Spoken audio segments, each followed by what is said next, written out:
কলকাতায় আবাসিক হোটেলে অগ্নিকাণ্ডে নিহত বাংলাদেশিদের মরদেহ দেশে পৌঁছানোর পর ৫ জনের মধ্যে ৩ জনের দাফন ও ২ জনের শেষকৃত্য সম্পন্ন হয়েছে। এর আগে শনিবার ভোমরা ও বেনাপোল স্থলবন্দর দিয়ে তাদের মরদেহ দেশে আনা হয়। তাদের এক নজর দেখার জন্য কুষ্টিয়া ও সাভারের বাড়িতে ভিড় করে বহু মানুষ। সহকর্মীদের তথ্য ও ছবিতে প্রতিবেদন।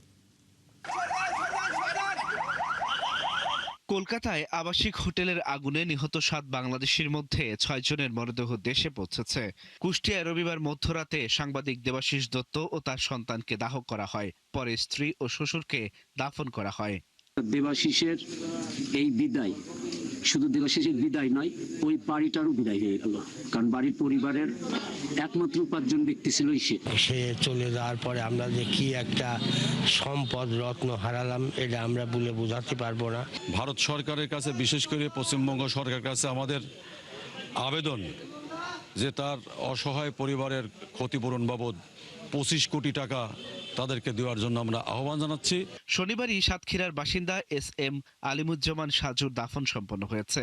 এছাড়া নিহত অপরজন আহমেদ বাবুর রবিবার সকাল 10টার পরে সাভারে দাফন করার কথা রয়েছে।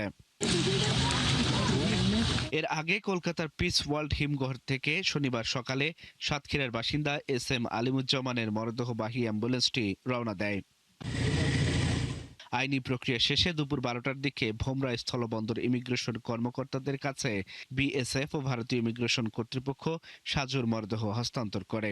যারা মারা গেছেন তাদের ভিতরে একজনের লাশ জনাব SM আলিমুজ্জামান না ওনার নাম, ওনার লাশ আমরা দুপুর 12টার দিকে ইন্ডিয়ার BSF এবং ইমিগ্রেশন কর্তৃপক্ষের তরফ থেকে তার লাশ আমাদের কাছে বোঝাই দেয়। আমরা বাংলাদেশ ইমিগ্রেশন, ভোমরা পুলিশ, ভোমরা ইমিগ্রেশন চেকপোস্ট এবং বাংলাদেশ BGB ভোমরা চেকপোস্টের যিনি দায়িত্বপ্রাপ্ত অফিসার ছিলেন, আমরা লাশটা 12টার দিকে গ্রহণ করে যিনি মারা গেছেন ওনার ভাই জনাব SM নুরুন নবী, ওনার কাছে ওনার ভাইয়ের লাশটা আমরা বুঝিয়ে দিই। আলাদা অ্যাম্বুলেন্সে বাকি 5 জনের মরদেহ নিয়ে সকাল 10টার দিকে কলকাতার পিস ওয়ার্ল্ড থেকে বেনাপোলের উদ্দেশ্যে রওনা দেন স্বজনরা। বেনাপোল স্থলবন্দরের আনুষ্ঠানিকতা শেষে সাংবাদিক দেবাশিস দত্ত, তার স্ত্রী আফসানা শারমিন, 3 বছর বয়সী সন্তান স্বর্ণশীষ দত্ত ও শ্বশুর আকরাম আলীর মরদেহ বহনকারী অ্যাম্বুলেন্স নেওয়া হয় কুষ্টিয়ায়। আহমেদ বাবু নামে আরেকজনের মরদেহ নেওয়া হয় সাভারে তার নিজ বাসায়। গেল 19 আগস্ট কলকাতার নিউ মার্কেট এলাকার মির্জা গালিব স্ট্রিটের একটি আবাসিক হোটেলে ভয়াবহ অগ্নিকাণ্ডে 7 বাংলাদেশি সহ 9 জনের মৃত্যু হয়। এর মধ্যে বাংলাদেশি রেবতী সরকারের মরদেহ তার পরিবারের ইচ্ছায় শুক্রবার রাতে কলকাতায় দাহ করা হয়েছে। আল ইমরান, 71।